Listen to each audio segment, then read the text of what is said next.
Police की पिटाई से बेहोश युवक को परिजनों ने कराया भर्ती। जिला अस्पताल के गेट पर बहन करती रही मदद की गुहार। बरेली, पूछताछ के लिए घर से बुलाकर ले गई पुलिस ने युवक की हालत बिगड़ने पर परिजनों के हवाले कर दिया। बेहोश युवक को परिजन जिला अस्पताल लाए और भर्ती कराया। अभिषेक चौधरी पुत्र दिलीप चौधरी निवासी शंकर फ्लो मिल थाना बारादरी का है और पंजाब में गारमेंट की फैक्ट्री में काम करता है। परिजनों ने बताया कि पड़ोस के लोगों से कुछ दिन पहले झगड़ा हुआ था। उनका आरोप है कि कल रात कुछ पुलिस वाले घर वाले आए और कहा कि पूछताछ के लिए ले जा रहे हैं। सुबह पुलिस वालों ने परिजनों को बुलाकर हवाले कर दिया। अभिषेक के शरीर पर चोटों के निशान है। उसके घर वालों का आरोप है कि आए दिन पुलिस हमको परेशान करती है। मोहल्ले के कहीं कोई वारदात हो, पुलिस हमारे घर आकर भाई को उठा ले जाती है। अभिषेक को बेहोशी की हालत में जिला अस्पताल में भर्ती कराया है। क्या नाम है आपका? मेरा नाम प्रीति है। ये कौन है आपके? मेरा भाई है। क्या हुआ है? पुलिस आई थी घर पे, एसओजी वाले इसको ले गए, बोले पूछताछ करनी है। किस बारे में? ऐसे ही यहाँ लूट हुई है, वहाँ लूट हुई है। सर सबूत कोई नहीं दिखाते, कभी सबूत नहीं दिखाते, अपने अपने मन से इस पर धारा लगा देते हैं। इतना मारा इसको, बंद कमरे में मारा। जब इसकी बचने की हालत नहीं थी तो मेरे सुबह पुलिस वाला कोई घर पे आया, वो बोल रहा था कि आप अपने लड़के को ले जाओ आके। उठाया कब था घर से? कल उठाया था 5:30 के टाइम पे, शाम को। मेरे फोन में रिचार्ज कराने जा रहा था। कल शाम को उठाया था जी। क्या नाम है आपके भाई का? अभिषेक नाम है। थाना कौन सा है? थाना बारादरी है। बारादरी में सर इस पे जितने उनका मन होता है वो मुकदमा लगा देते हैं, मगर हम कहते हैं सबूत दिखाओ। तो मेरी माँ से भी इतना बदतमीजी बोलते हैं कि तुझे सबूत चाहिए, तुझको सबूत दिखाऊं, तू ज़्यादा आई है, पहले नहीं सुधार सकती है। आप बताइए कौन माँ बिगाड़ देगी अपने बेटे को? आपका भाई पहले किसी केस में जेल वगैरह जा चुका है क्या? इन्होंने भेजा है, लड़ाई हुई थी बहुत पहले किसी फ्रेंड से, तो उस टाइम मेरे पापा भी थे, तो उसने पुलिस में क्या कुछ दे दिया हम नहीं जानते कि क्या भरा क्या नहीं भरा। उसने उसी लड़ाई से इसको चोरी का मुकदमा लगा के भेज दिया। तब से आज का दिन है, ना इसको कमाने देते हैं ना इसको खाने देते हैं। कहीं की भी चोरी होती है कोई सबूत नहीं दिखाते। हमसे बोलते हैं कि हम इसको पूछताछ करने के लिए ले जा रहे हैं। पूछताछ करने के बहाने मन जितना होता है उतने इसको सब धारे लगाते हैं और हमसे इतनी बदतमीजी से बात करते हैं सीधे मुंह। कोई किसी भी थाने में कोई बात करने को तैयार नहीं है सर हमसे। पूरी में आके आपका दरवाज़ा खटखटाया, आप बताइए कि हम क्या करें? मेरे तो पापा भी नहीं है, घर में कोई कमाने वाला भी नहीं है। अगर पुलिस हमें ऐसे ही परेशान करेगी तो इतनी महंगाई में हम खाएंगे कैसे? भाई क्या करता है? ये बाहर जॉब करता था, पंजाब में कपड़े के शोरूम पे काम करता था। मेरे पापा की डेथ हो गई, इस चक्कर में इसको यहाँ आना पड़ा। तो इसके पीछे इस तरह से पता नहीं कौन पार्टी क्या करती है, मुझे नहीं पता, लेकिन हमारी सुनवाई नहीं होती है। जब भी जाता है इसको जितना मन होता है उतना मारते हैं इसको। महिला ने लगाया कमरे में घुसकर जबरदस्ती करने का आरोप। बरेली, सैलानी बारादरी की रहने वाली एक महिला ने आरोप लगाया है कि उसकी शादी 28 जून को हुई थी। 30 जून की रात को उसके कमरे में आरिफ खान, समीर खान, आसिफ खान घुस आए और कपड़े फाड़कर जबरदस्ती की और तेजाब डालकर मारने का प्रयास किया। उनके साथ वैष्णवी उर्फ आलिया भी थी। इरम खान। अभी मेरी शादी हुई थी, इन लोगों में आपस में भाइयों में प्रॉपर्टी का विवाद चल रहा था। 3 साल से मेरा रिश्ता लगा हुआ था। उसके लिए आए दिन धमकी आ रही थी मेरे पास, मेरे घर पर, कि जो है शादी करी तो जान से मार देंगे तुम्हारी लड़की को। अब फिर जो है मेरी शादी होती है, अभी 28 तारीख को मेरी शादी हुई है। फिर जब मैं घर में पहुंची तो इन लोगों ने मेरे आधी रात को 2 बजे कमरे में आके, तीनों भाइयों ने, आरिफ ने, समीन ने, आसिफ खान ने, इन सब लोगों ने, और वैष्णवी, वो एसिड लेकर आई कि इसके ऊपर डाल दो, ये कहीं की रहेगी नहीं, इसे घर से बाहर निकालो। इनके साथ कहा कि इन लोगों को जान से मारने की धमकी दे रहे हैं वो लोग हमें, और जो इन लोगों ने मेरे साथ बदतमीजी करी, कपड़े वपड़े फाड़ दी, जबरदस्ती करने की कोशिश करी। ये लोग देवर हैं, देवरानी हैं। वो पहले ही जो है आरिफ खान, समीर खान, आसिफ खान, वैष्णवी उर्फ आलिया, ये आरिफ की वाइफ है। इसलिए कि जो है उन लोगों को ये मुतवल्ली हैं, अगर इनकी वाइफ आ जाती, बहुत सारी चीज़ें होती हैं, लोग सोचते हैं। और मैं एमकॉम करी भी हूँ, इसलिए उसको मुझसे बहुत तकलीफ थी, इसलिए उन लोगों ने ऐसा करा था। मैं चाहना चाह रहा था कि शादी हो मेरी, पर फिलहाल शादी हुई तो उन लोगों ने सोचा किसी न किसी तरीके से, ये घर से 1 साल से बाहर थे, क्योंकि जो वैष्णवी है वो आए दिन कुछ ना कुछ झूठे मुकदमे लगाती रहती है इनके ऊपर। कि कभी इन्होंने ऐसा करा जिसमें ये घर पे नहीं होते थे, 1 साल से बाहर हैं, 13 महीने हो गए इनको। उसके बावजूद भी जब घर में अब इन्होंने मेरे साथ एंट्री करी शादी कर कर, तब उन्होंने मेरे साथ अब ये सब कुछ करने को कि ये हो सकता है अपनी वाइफ की वजह से दबाव में घर छोड़ के फिर चला जाए, इसलिए उन्होंने मेरे साथ कपड़े वपड़े सब फाड़े, बदतमीजी करी मेरे साथ। और बाकी जो अन्य लोग थे वो भी थे, उनको भी बाद में बुला लिया जो और लोग थे। क्या नाम है आपका? सरफराज खान। आप क्या करते हैं? शॉप है, गुडविल रेस्टोरेंट, लस्सी का काम। क्या मामला है? हमारा वफ़ जायदाद है जिसका मैं मुतवल्ली हूँ। वफ़ नंबर 93 है। मेरा छोटा भाई और उसकी वाइफ जो है मेरे ऊपर प्रेशर आए दिन बनाते हैं, कहते मुतवल्ली पद छोड़ दे वरना अपनी बीवी से तेरे ऊपर 376 के मुकदमे लगवाऊंगा। कम से कम मेरा एडवोकेट घनश्याम शर्मा, जिससे मुख्यमंत्री को, राज्यपाल को, महिला आयोग को मैंने रजिस्ट्री भी लगा रखी है घनश्याम शर्मा एडवोकेट के जरिए, और 8-10 महीने से ये कार्रवाई चल रही, मेरी कोई मुझे उसमें रिस्पॉन्स नहीं मिल रहा है। मैं अपने घर से 13 महीने से बाहर रह रहा हूँ साहब, जिसमें उन्होंने मेरी वाइफ से जलते हैं। मेरी वाइफ पढ़ी लिखी, मैं अनपढ़ हूँ। इससे पहले मेरे भाई को मैं इत्मीनान करता, सारा पैसा सब दौलत मेरे पास जो भी थी मैंने अपने भाई को दे दी। ICI बैंक में गुडविल रेस्टोरेंट के नाम से उसका अकाउंट है, सारा पैसा उसके अकाउंट में। मैं अपने भाई पे भरोसा नहीं करूँगा तो साहब बताइए किस पे भरोसा करूँ? क्या तो आदमी अपनी माँ पे करेगा, क्या वाइफ पे करेगा, क्या भाई पे करेगा? मेरे साथ सारा पैसा मेरे भाई ने गबन कर लिया। जब मेरी छोटी सिस्टर की शादी का टाइम आया तो मैंने उससे पूछा, अरे पैसों का इंतजाम है? और ने मुझसे बोला कोई पैसों का इंतजाम नहीं है। तो इस चीज़ को लेकर विरोध हो गया। फिर मैंने कहा किराया मत लेना, किराया अब हम ही लेंगे। तो मुझसे बोलता किराया तो तेरा बाप की नहीं, तुझे एक दुकानदार चप्पल से मारेंगे। मैं मुतवल्ली था, तो फिर मैंने सुन्नी सेंटर पर बोर्ड से जाके कार्रवाई करी, सारे दुकानदारों को वहाँ से नोटिस भेजे, जो कि दुकानदारों ने एक्सेप्ट कर लिए। फिर मैंने इससे पहले हम रसीद नहीं काटते थे, आज मैं रसीद काटता हूँ, तो जो कि दुकानदार मुझे किराया देते हैं। ये कह रहा घर में रहना तो पद छोड़, घर में रहना है तो पद छोड़, और ये जो तूने रम की शादी करी है इसे छोड़।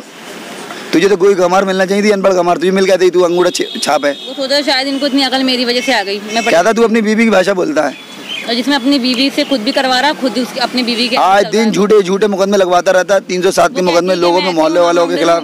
मेरा फुफेरा भैया आसिफ बेग, फ्रेंड है, उसके खिलाफ भी उन्होंने मुकदमा लिखवाया था, जिसमें उसमें कंप्रोमाइज कर लिया। और एक अमन बेग है, अमन बेग के खिलाफ भी गोली चलाता खुद है, मुकदमा लिखवाता था झूठा, चौकी थाने में 50-50 हज़ार रुपये देके। कहा था जिसके खिलाफ चाहूँगा पैसा देके मुकदमा लिखवा दो, मेरे कहने तो पैसा है। और मेरी बीवी है पंडित, बीजेपी की सरकार है, मेरी बीवी पंडित है, और वो उमेश गौतम भी पंडित है, संतोष गंगवार, अरुण कुमार से बहुत अच्छे मामला थे, नेताओं से। कहती है रहने नहीं दूंगा मैं, मुतवल्ली पद से रह जाएंगे। सो रही महिला के घर में घुसे दबंग, बलात्कार करने की कोशिश। बरेली थाना फतेहगंज पश्चिमी के मोहल्ला साहूकारा निवासी महिला 30 जून के लगभग रात्रि 8 बजे अपने मकान में बच्चों सहित सो रही थी, और उसके पति दूसरे मकान में घर के पीछे सो रहे थे कि वीरेश पुत्र नेपाल सिंह ठाकुर नी 0 ग्राम नौगवा थाना फतेहगंज पश्चिमी उसके मकान में घुस आया। बरामदे में चारपाई पर सो रही थी। उसने आते ही तमंचा पर सीने पर रख दिया। उसकी जब आंख खुली तो उसने विरोध किया, लेकिन तमंचे के डर व दहशत के कारण कुछ नहीं कर सकी और उसने मर्जी के विरुद्ध जबरदस्ती बलात्कार किया। उसने धमकी दी कि अगर शोर मचाया तो बच्चों को गोली मार दूंगा। क्या मामला है मैडम जो आप यहाँ आई हैं? थोड़े जोर से बोल रहे हैं। मैडम मेरा मामला है, वीरेश सिंह ने आकर मेरे साथ रेप किया था रात में। कौन से गांव का, कौन सा मोहल्ला, कौन सा थाना लगता है? मेरा साहूकारा मोहल्ला लगता है, उसका नौगवा मोहल्ला लगता है, थाने फतेहगंज पश्चिमी लगता है। कैसे क्या हुआ, थोड़ा डिटेल बताएं। डिटेल ऐसे हुआ था, वो मेरे घर आया था, मैं रात के 8 बजे, मेरी किवाड़ खुली थी, वो अंदर घुसे आया था मेरे घर में। घुसने के बाद उसने मेरे साथ मेरे तमंचा टेक के मेरे सीने पर रेप किया था। उसके बाद मेरे बच्चे उठ गए तो बच्चों को उसने तमंचा दिखाया था, तो बच्चे चुपचाप बैठ गए वहीं। पति क्या करते हैं आपके? पति मेरे काम करते हैं मजदूरी। उसके बाद मेरे पति पीछे सो रहे थे, घर के पीछे मेरे डंगर बनते हैं, वहाँ सो रहे थे। आप अपने क्षेत्र के थाने में गई थी? अपने क्षेत्र के थाने में हम गए थे, लेकिन थाना वाले ने नहीं सुनी थी। यहाँ कप्तान साहब के पास आई, क्या आश्वासन दिया अधिकारियों ने आपको? उन्होंने ये कही थी हम आपका देखते हैं, समस्या सॉल्व करेंगे। आम का बाग रखा रहे ठेकेदार पर बदमाशों का कहर, 18,000 की नकदी लेकर हुए फरार। बरेली आम के बाग का ठेकेदार गंभीर रूप से हुआ घायल, जिला अस्पताल में कराया गया भर्ती। पुलिस महकमे में मचा हड़कंप, जिला थाना क्षेत्र के प्रेम नगर थाना क्षेत्र के रामलीला गोंटिया का मामला। क्या नाम है आपका? मेरा नाम अख्तर अली है क्या हुआ? जी। सर हमारे पाप जंगल में काम करते हैं, आम का बाग है हमारा रखवाली करते हैं। सब साल भर की फसल खरीदते हैं वो सब। 3 लोगों ने उनको रात में आकर खूब मारा पीटा करी है और 18,000 रुपया लूट के ले गए रात में और खूब मारा है। सब हमने शिकायत करी है सब। हमारे अभी तक हमारी कोई कार्रवाई नहीं हुई है अभी, इसलिए हम डिस्ट्रिक्ट हॉस्पिटल में आए हुए हैं।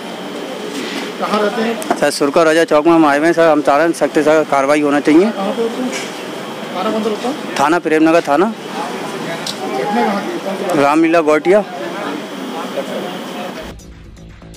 दहेज की खातिर विवाहिता को मारपीट कर निकाला घर से, ससुराल वाले दहेज में करते हैं मोटरसाइकिल व 50 की मांग, कई बार हुई पंचायतें। जिला बरेली के थाना क्षेत्र नवाबगंज के गांव फाजिलपुर की लाली का विवाह 3 वर्ष पूर्व शिवा पुत्र विजय कुमार पाल के साथ हुआ था। कुछ दिन तो सब कुछ ठीक चलता रहा, उसके बाद लाली के ससुराल वाले उसके मायके वालों से दहेज में मोटरसाइकिल 50,000 रुपए की मांग करने लगे। जब पीड़ित महिला ने अपने माता पिता की गरीबी का हवाला दिया, लेकिन ससुराल वाले नहीं माने और लाली को गंदी गंदी गालियां देते हुए मारपीट करने लगे। जानना चाहूँगा क्या नेम है आपका? लाली दे। अच्छा, कहाँ रहती हैं आप? रहते थे वैसे मस्जिद में फाजिलपुर में, तो हमारे ससुराल है मस्जिद में। अच्छा, आज आपको थाने किस लिए आना पड़ा? जो इसलिए आना पड़ा कि मारा बहुत, हमें जंगल में जाके मारा। किसने मारा आपको? हमारे आदमी ने मारा। अच्छा, क्या नाम है आपके पतिदेव का? शिवा नाम है। अच्छा, वो कहाँ रहते हैं? वो फाजिलपुर सेदर रहते हैं। अच्छा, तो आपको किस बात को लेकर मारा था, मारपीट हुई थी आपके साथ? इसलिए हुई थी कि जिस दिन हम अपने बाप मतारियाँ गए थे, शादी में गए थे, तो शादी में हमारे पिता ने खाया पियाया और विदा किया हमको। अब जाने के बाद तो पूरी रत्ता में नहीं बोला। अब जहाँ से वो कदे निखर आया तो निखर के तो एक नहर पड़ी, चिनुआ की और रामी खेड़ा की नहर पड़ी, और एक बाथी मजबा बगैर मठिया थी कबूल एक, और शीशों का पेड़ टूटा हुआ है वहाँ पे। तो वहाँ पे ले जाके तो बालक को कर दिया ठाड़, और मुझे पकड़ के तो वो डंडों से मारा और बार पकड़ के कदे ऐसा मारा, घिसला घिसला के मारा।